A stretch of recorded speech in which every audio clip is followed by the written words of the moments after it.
to be providing a life insurance to the farmer of 5 lakh rupees in the event of an unfortunate death, even if it's a natural death. We're the only state in the country that actually deposits a sum of 5 lakh rupees into the nominee's account within a matter of 10 days, and this is powered by LIC. I can go on. We have ensured that we are the seed capital and seed bowl of India. So we provide seeds at an appropriate time. We also have ensured that the fertilizers are made available. We've also ensured that sustainable practices have also been introduced to our farmers, and we provide abundant water supply. What has this resulted in? This has resulted in 5 different revolutions unfolding in rural Telangana. Some of you, those who may be surprised because you may not have heard about this before, let me tell you, these 5 revolutions are unfolding in the hinterland of Telangana. The first, of course, is Green Revolution. Like I said, we are now the state that leads the country in paddy production. Our cotton quality is the best in India compared to the cotton of Maharashtra, Andhra Pradesh, Gujarat. Our cotton quality is the best. This is not me saying it.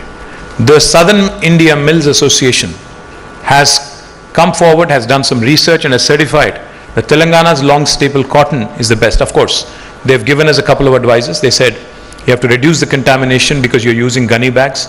They also advised us to brand it so that, in today's world, everything is PR and branding. So they said you have to brand it and sell it better. We're also going to do that. The Green Revolution that has been ushered in Telangana is truly tremendous, and we are super proud. The second revolution that has also unfolded is the Blue Revolution. I was in Minnesota a few years ago meeting the governor there on some occasion. I'm also the Minister for Industry besides being the Minister for IT. So I was telling the governor, Minnesota is called the land of 10,000 lakes. So I told this governor, I said, we have more than 46,000 lakes and tanks in my state. He was zapped. He said, really?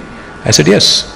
So not many people knew that the lakes and tanks, which are because of the undulating topography and which were necessitated back in the day because water could not be brought up, have been the mainstay of agriculture and farming in Telangana.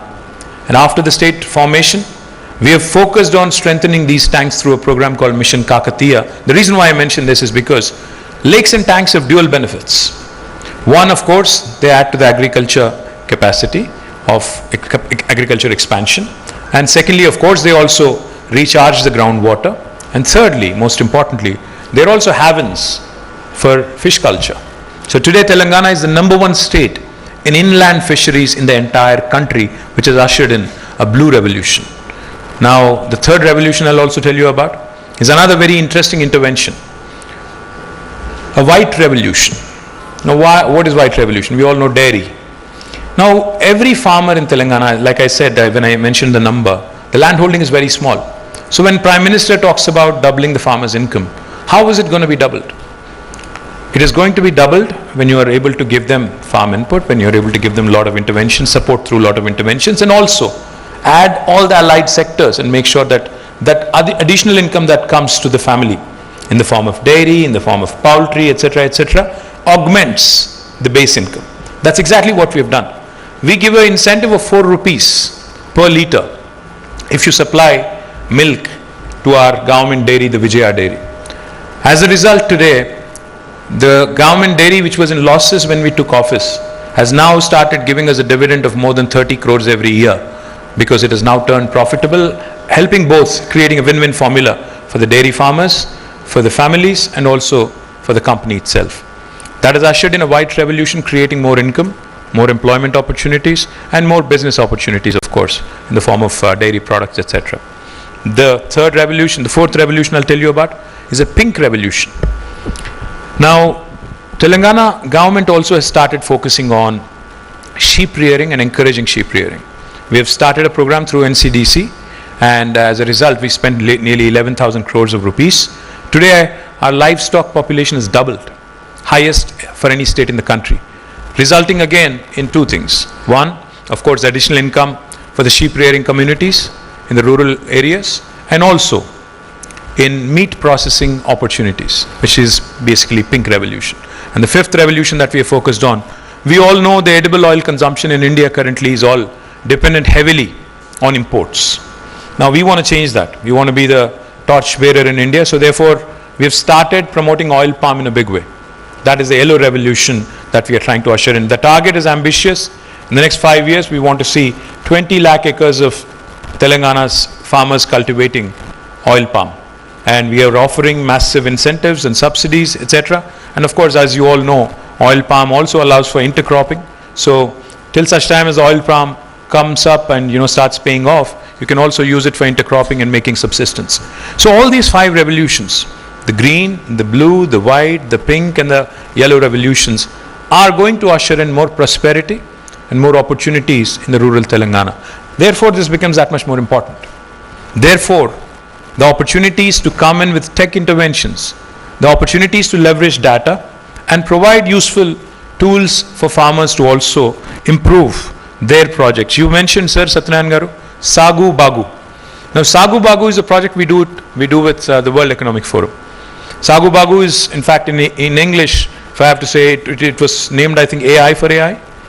Agriculture innovation through artificial intelligence, or artificial intelligence for agriculture innovation. Now, this is what is the need of the hour. When Satyanarayan Garu said, data is the new oil, of course we've heard it before. But what I liked in what he said that old oil is going to, end someday. It is going to be gone someday, fossil fuel. But this new oil, that is the data, the more you load in, the better it is. Because the outcome of machine learning, the outcome of artificial intelligence is based on how much data they have. Predictability, analytics, everything else that comes with it is a factor of how much data there is and how valuable inputs we can actually, create out of this. And I'm delighted that, this project today, especially, the ADeX and ADMF have, after painstaking efforts from all the stakeholders, thank you to each and every one of you, Rama Garu, Satyanarayan Garu, Professor Garu, everybody, the Agriculture Department and to the IT Department, my compliments to all of you. I'm delighted that I was able to launch it in front of all of you. Some of the projects that we have done in the past have also been quite useful, have been path-breaking. We also had done a project called as Data in Climate Resilient Agriculture. One of the things I'm constantly, because I represent a rural constituency, where the farming is expanded in a big way like everywhere else in Telangana. One of the things that always bothers me, now with climate change becoming a norm, but climate change really becoming a huge challenge for all of us, cutting across our cities, which are now, where we see urban flooding every so often. Climate change has also resulted in, unseasonally, hailstorms for farmers, affecting their crops, floods, in some cases flash floods, cloud bursts. So all these things, when I see them, I keep thinking, how can we use technology for betterment, better planning, better predictability? Because, the more data we have, the better, in terms of our awareness, our preparedness, in terms of handling any such disasters. So we have done some good work on that front as well. Now, we have also done several other things which I can tell you about. But I think today I'm really proud that the team together has worked and kick-started this agriculture data exchange platform, which is India's first, I'm told, digital public infrastructure in agriculture. I think they deserve a big round of applause for that. Now, with the onset of new AI use cases such as generative AI, there is an immediate need for the availability of large, standardized data sets and APIs for the farmers and agriculture industry in India to benefit from this growth in technology.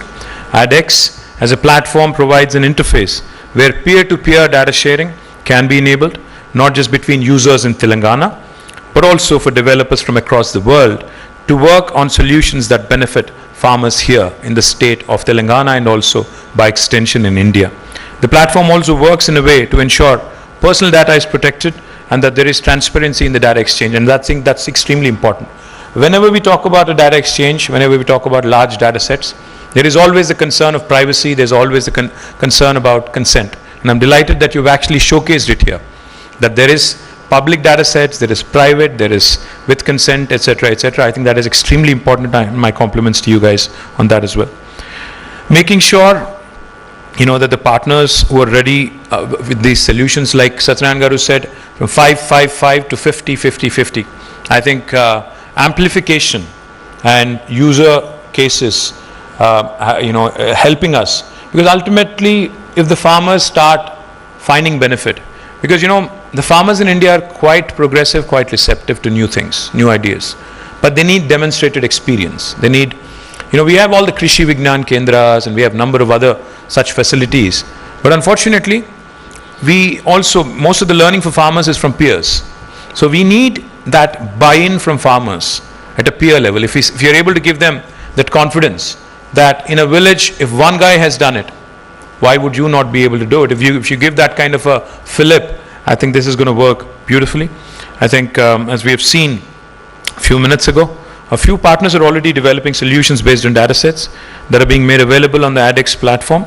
We have seen solutions in market advisory, credit advisory, and pest advisory. Again, these are areas where farmers are in dire need of information. I would also like to sincerely thank our partners, the World Economic Forum, the Indian Institute of Science, and the partners that developed and showcased active use cases for us to witness ADEX's potential. Now coming to the data management framework, like Satyan Garu said, we need a proper framework and a policy to be able to support an exchange, a data exchange. As the need for collection and use of large data sets is increasing, it is imperative for governments, it is imperative from the large stakeholders' perspective to have proper guidelines and proper policy framework to ensure, most importantly, ethical collection and processing of agriculture data. Because you would think, or at least, I wouldn't say all of us, but some of the technology guys would think that farmers are gullible. It's easy, to part with data, to get data. But I think it's important for us to be ethical when we collect this data and use it to good effect for their benefit. Hence, Telangana has worked on the Agriculture Data Exchange Framework in collaboration with the WEF. I'm thankful to WEF. Every year we're there at Davos, meeting them, encouraging WEF to work with us. I'm delighted that this important sector, agriculture, has also received their partnership. Currently, there are no clear regulations on collection and usage of data in agriculture. There are very few startups and innovators that can work on new solutions. Uncontrolled collection and use of data will cause concerns among farmers and potentially could invade their privacy, and this is exactly what we wanted to avoid by way of this framework. The Digital Personal Data Protection Bill that was recently passed in both Lok Sabha and Rajya Sabha, and the Agricultural Data Management Framework will bolster the regulations around agri-specific data and promote innovation in this space. The ADMF works on carefully curated guiding principles ranging from providing notices prior to data collection and consent-based processing of data to technological and operational safeguards. The ADMF also ensures that farmers' right to privacy is always respected, and the two-tier grievance redressal mechanism will ensure that any farmers in distress have quick and fair resolution to their issues. So I compliment the team, in conclusion, on launching both ADeX and ADMF. Of course, like Satyanarayana Garu said, data is the new oil in the tech world today. But data is also one of the most expensive and important resources to further innovate and further help humanity. Both ADeX and ADMF provide the right platform to ensure fair and efficient usage of agriculture data by industry and startups, and provide a big boost, most importantly, in the data economy, specifically to our farmers who much need it. I compliment the Agriculture Department, our Agriculture University for partnering this. These initiatives, I hope, will help millions and millions of farmers. And once again, I'd like to thank all of you for making the time today to the launch, and appreciate all the efforts put in by Rama Devi Garu and the entire team of Emerging Technologies team, and all the partners that have helped make these projects a reality. But this is just the beginning, let me add. It's easy to create solutions, it's easy to come out with the tools that can help. What's more important is to get the buy-in, to get the confidence.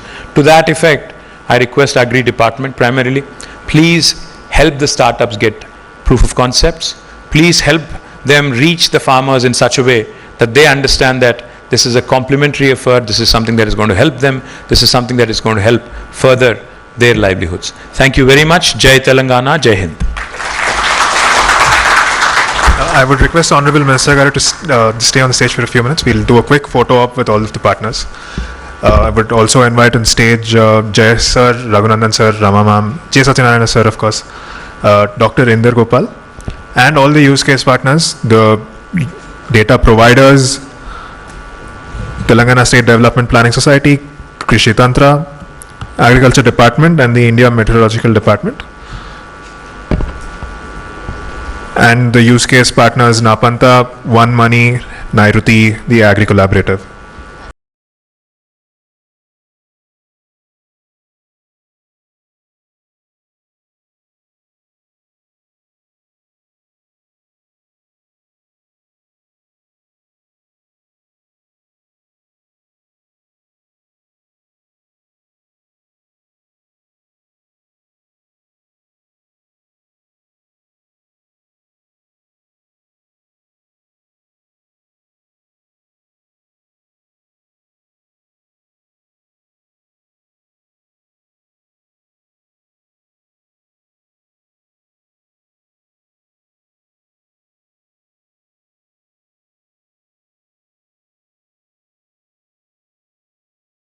You can collect